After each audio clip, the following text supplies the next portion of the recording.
Story 1. I knew something was wrong the moment I saw the headlights in my rearview mirror. Too bright, too close, on a stretch of road that should have been empty at this hour. I'd left my friend's house late, ignoring her advice not to travel the old bypass after midnight. My music was low, and the world outside my windshield was silent, except for the constant thumping of my heart. If I had known how the night would end, I might never have started the engine. At first, I told myself it was all in my head. Anyone could be driving behind me. Maybe someone else was heading home, gripping the wheel like I was and watching the clock tick toward 2 a.m. But the van didn't pass. It matched my speed perfectly, hugging every curve, floating through the patches of mist as if tethered to my bumper. My car, a small aging sedan, felt suddenly flimsy beneath me. I took the next turn without signaling, heart in my throat. The van did the same. I sped up, so did the van.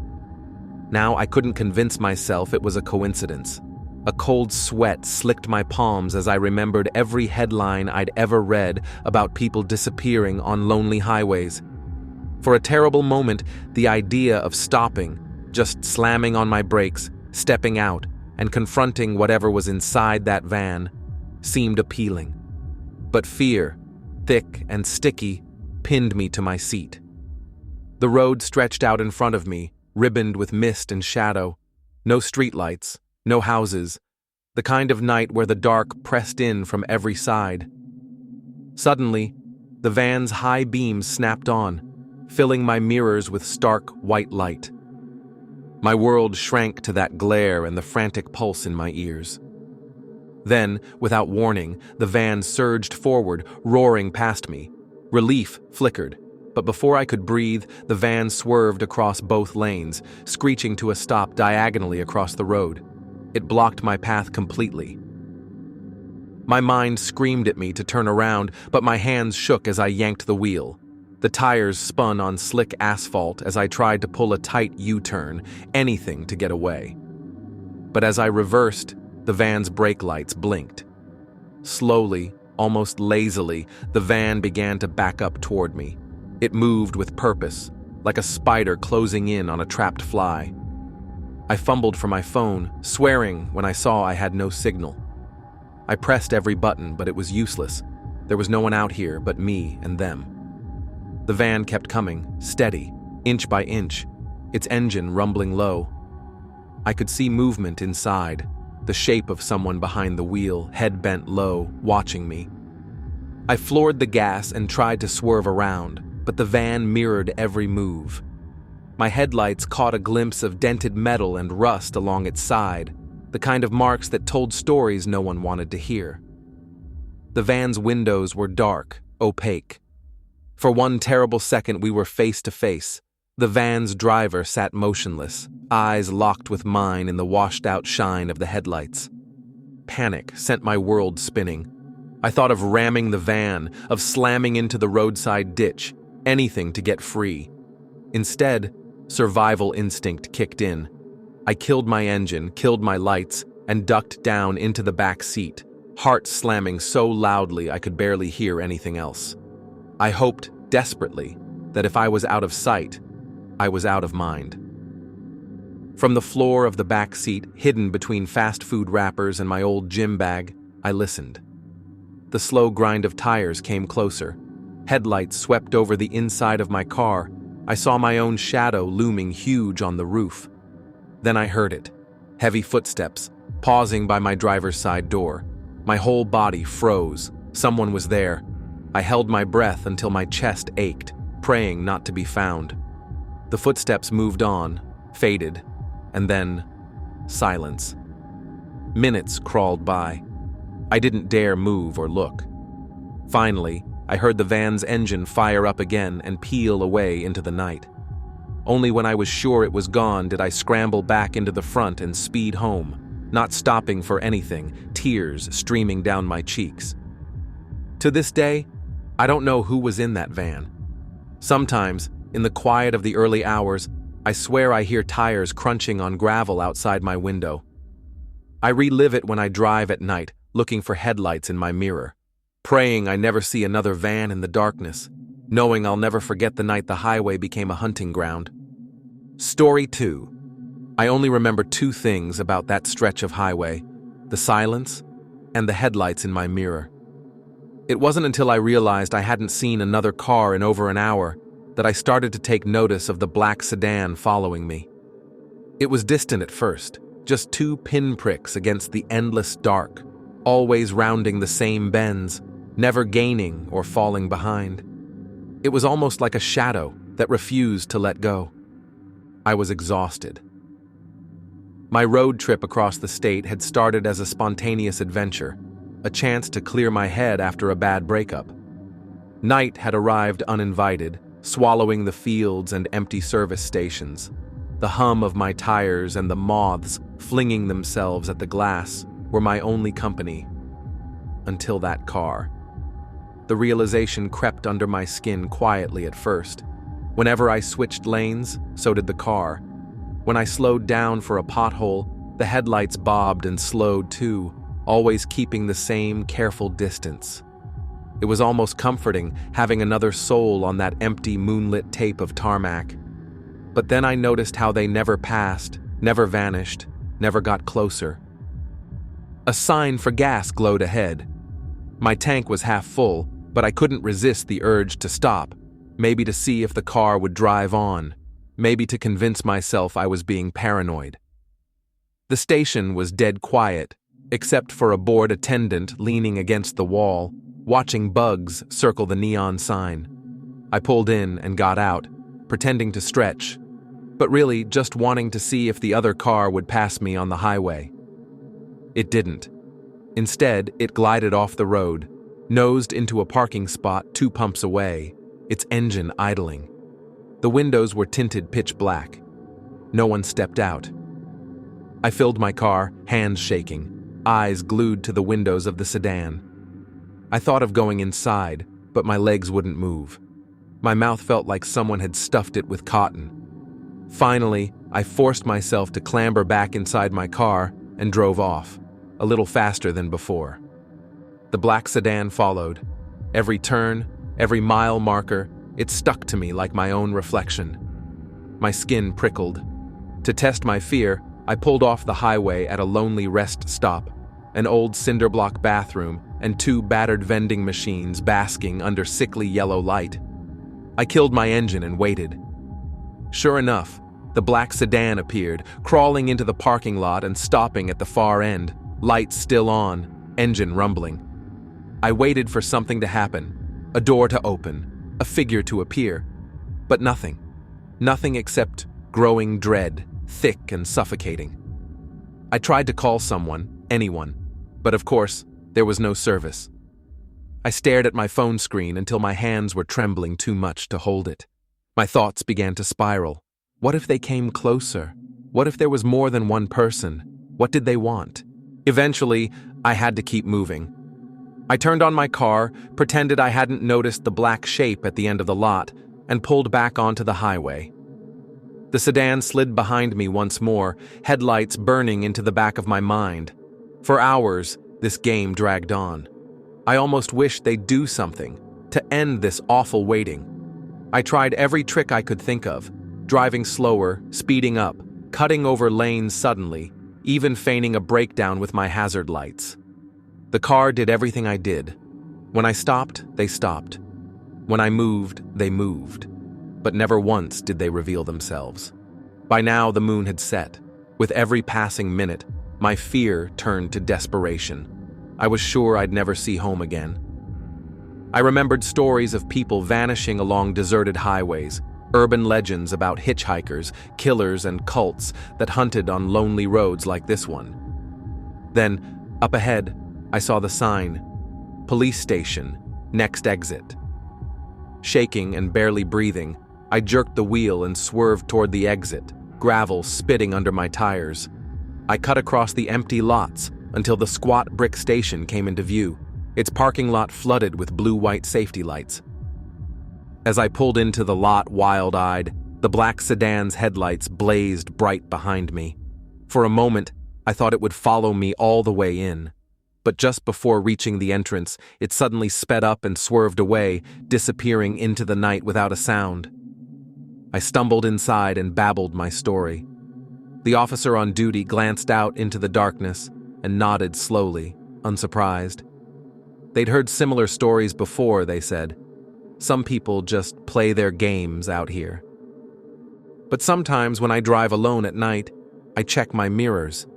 I'll see headlights behind me that never pass, never leave.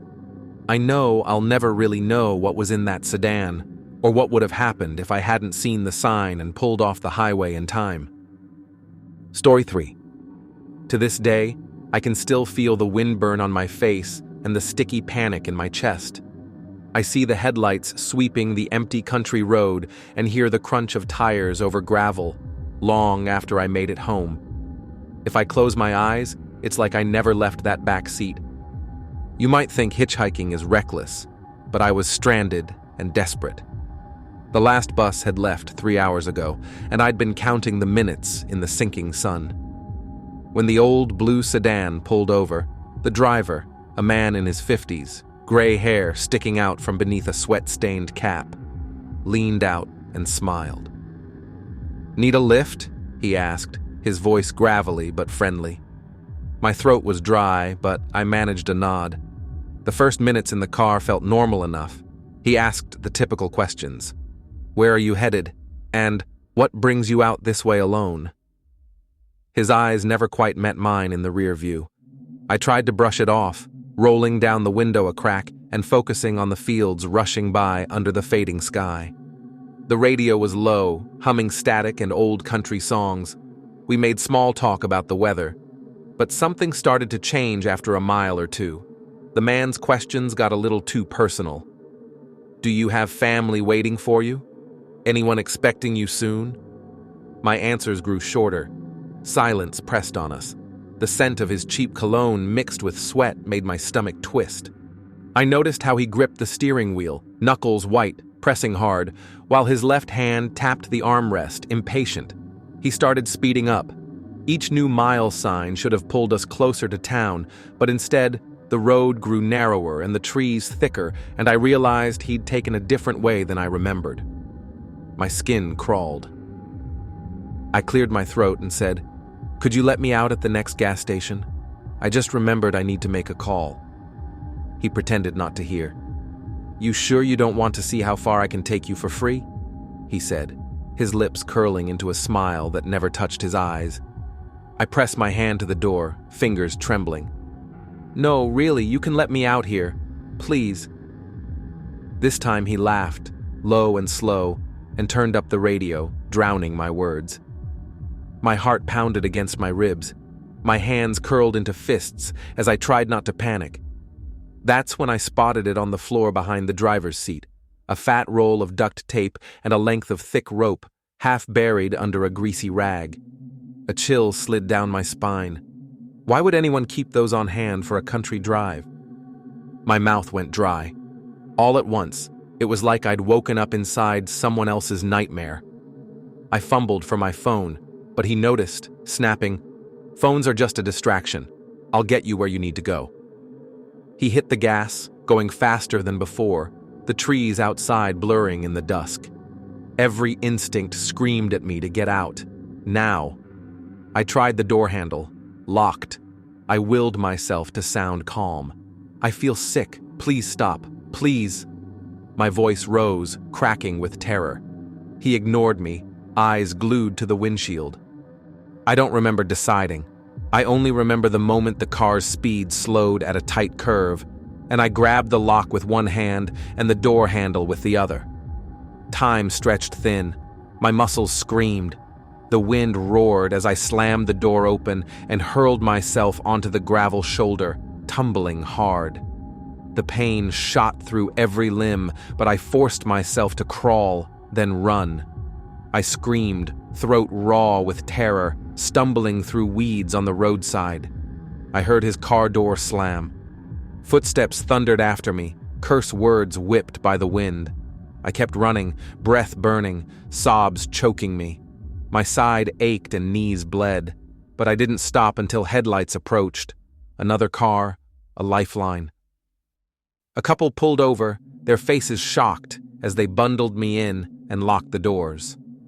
They called the police, hands tight on my shoulders as if afraid I might disappear in a puff of dust and fear. Behind us, the old sedan spun its tires in the dirt, backing away down the road, swallowed by the dark.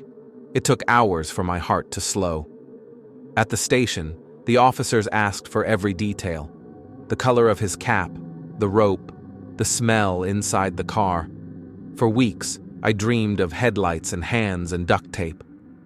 Even now, when I pass lonely roads or see an old blue car, my breath catches. I survived that night, but sometimes when I close my eyes, I still hear that laugh and see the glint of duct tape on the floor, waiting for someone less lucky than me. Story 4. I'll never forget the way my hands shook on the steering wheel, knuckles pale, sweat beading along every groove in my palm. The night pressed against the windows like a living thing, swallowing the weak glow of our headlights. My wife and son dozed uneasily in their seats, faces pale and drawn under the harsh blue dash lights. If I'd known what waited at the top of that lonely hill, I might have pulled over and slept in the car. But we were so close to home, just a few miles of empty country road left. Sometimes monsters don't hide under beds. Sometimes they wait beside the road. We'd been driving for hours, all of us tired and irritable, half bickering about whether we should have stayed at a motel. The highway had twisted into narrow back roads, climbing through thick woods and black valleys. Our GPS lost service miles ago, and all I had was vague memory of childhood trips and the thin white line painted on the edge of the pavement. Suddenly, as we crested a blind hill, the world changed. The headlights caught two figures at the edge of the road, men in torn jackets and muddy jeans, half hidden by tall grass. Before I could even hit the brakes, one of them darted out, raising a shotgun with both hands and sighting straight down the barrel at my windshield. My wife's scream knifed through the dark. My brain went blank, then exploded with frantic thoughts. Is this a robbery? Am I about to die? I slammed both feet onto the brake and the gas, trying to reverse, but the car only fishtailed and stalled out with a horrible grinding whine. The man with the gun was yelling something, words lost in the panic roaring in my ears. My son woke up, started crying, high, sharp animal sounds that cut through me like broken glass. My wife clawed at the window, hands fumbling for the lock. Her voice was pure terror. The second man circled around to my side, his face grim and filthy. He was shouting too, something, anything, but the only thing my eyes could see was the muzzle of the shotgun shining in the headlights, pointed dead center at us. For an endless moment, the world shrank to the gun, the wild faces, and my son bawling in the back seat. I was certain we were going to die. My mind pulled up every story I'd ever heard about carjackings, rural robbers, and families that vanished in the night. Heart punching my ribs, I fumbled again for reverse. Suddenly, the first man, his hands still trembling, hesitated. The second man, older, barked something at him and grabbed the shotgun barrel, pushing it down. Now I could hear their voices, confused, angry, uncertain. "Wrong car! Wrong car!" the older one hissed, spitting into the dirt. He stepped closer, and, under the cold glimmer of our headlights, I saw his eyes widen. He looked from me to my wife, then to my son. He muttered, "Let them go," and wrenched his friend's arms down. For a second I thought they'd kill us anyway, no witnesses. But instead the man with the shotgun swore under his breath and stepped back, lowering the weapon. Time snapped back into motion. With hands shaking almost too hard to grip the shifter, I threw the car into reverse and floored it. Gravel spat from the tires as we lurched back down the hill, headlights painting wild shadows over the trees, my family shrieking and sobbing all at once behind me. For several seconds, I kept expecting a shot to shatter the night, a red blossom of pain in my chest, the car spinning off the road forever, but none came. When we made it to the next crossroads, I finally stopped. The car was shaking, so were we. My wife pressed her fist to her mouth. My son clung to her waist. I tried to call the police, my hands still numb and clumsy, but there was no service. Nowhere to get help, nowhere safe, just black woods and the cold road behind us. We never saw those men again. By the time a faded sunrise stained the sky, we were home. It should have felt safe, but I kept seeing those wild faces at every closed curtain, kept hearing their angry voices every time the house creaked at night. Even now, years later, I wake up some nights sure that someone's out there in the darkness, watching, waiting, that gun pointed at my window. I learned monsters don't always wear masks. Sometimes fear comes not from stories, but from the people standing outside your car in the middle of nowhere, deciding in an instant whether you live or die. Story 5. It all started with a simple road trip. A few friends, laughter filling the car, music drifting through the windows under a pale autumn sky. We were hours from town and chasing the fading light along a 2-lane highway that cut through endless forests and rolling hills.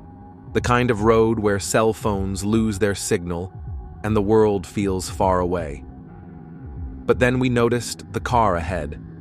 It wasn't just stopped once or twice.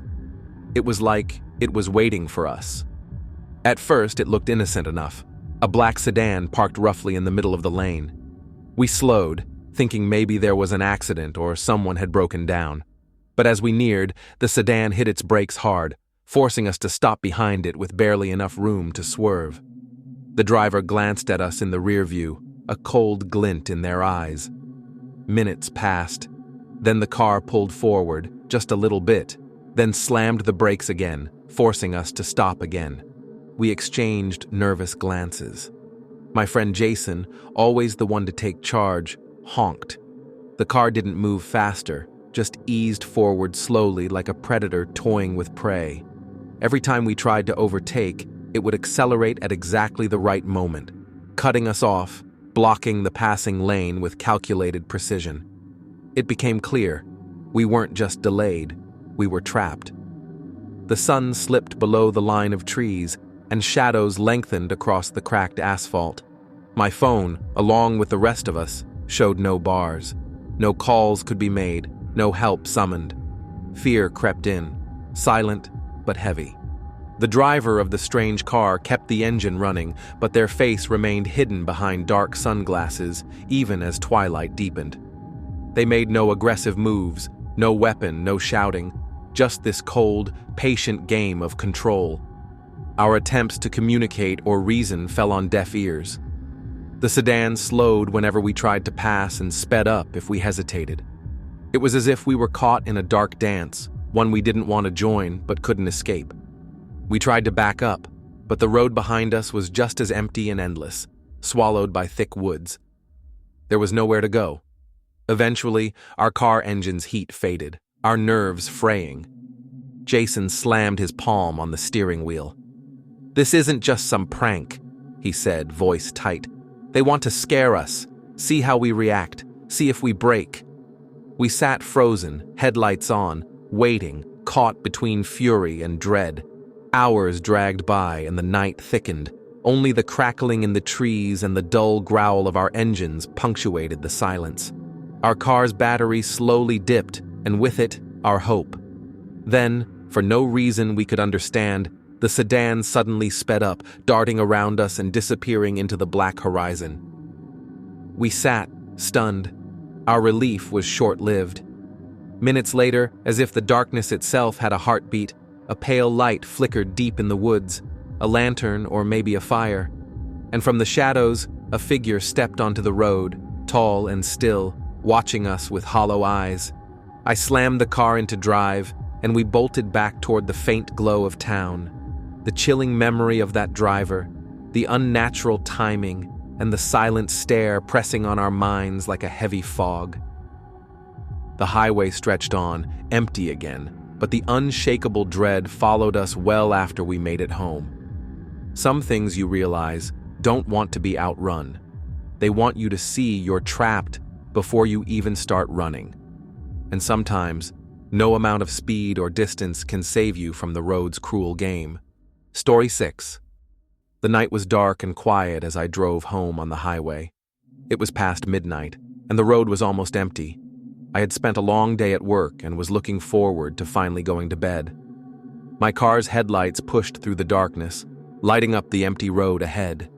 The only sounds were the hum of the engine and the steady swish of tires on the asphalt.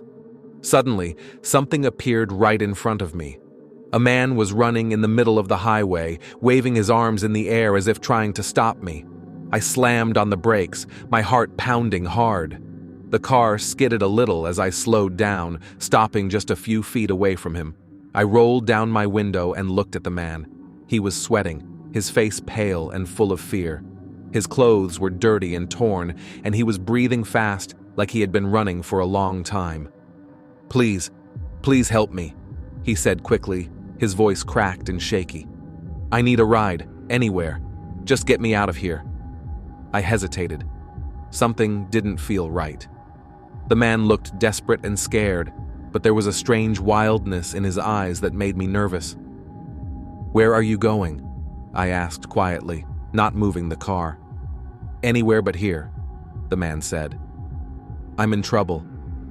I just want to be safe." I watched him carefully.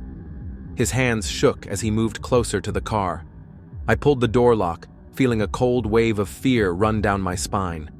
My eyes were fixed on him. Suddenly, he tried to open the passenger door. I slammed the door shut and locked it quickly. The man's face changed from fear to panic, and then to anger. He shouted something I couldn't understand and started hitting the car window, pounding his fists hard against the glass. "Let me in!" he screamed. My heart was beating so fast I thought it might burst. I pushed the gas pedal and the car jumped forward. The man kept banging on the windows as I sped away as fast as I could. His shouting echoed behind me, fading as the distance grew. My mind was racing. What was happening? Why was he so desperate? Why had he tried to get inside my car? I kept driving until I reached a bright gas station, thankful to see some other people and lights. I parked the car and called the police, still shaking from the terrifying encounter. When the officers arrived, they searched the nearby area, but there was no sign of the man anywhere. I kept thinking about him all night. Who was he? What was he running from? And why had he been so wild, so desperate, yet so strange?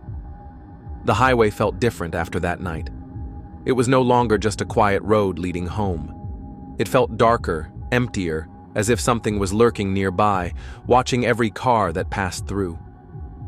The man's face, wet with sweat and full of fear, stayed in my mind.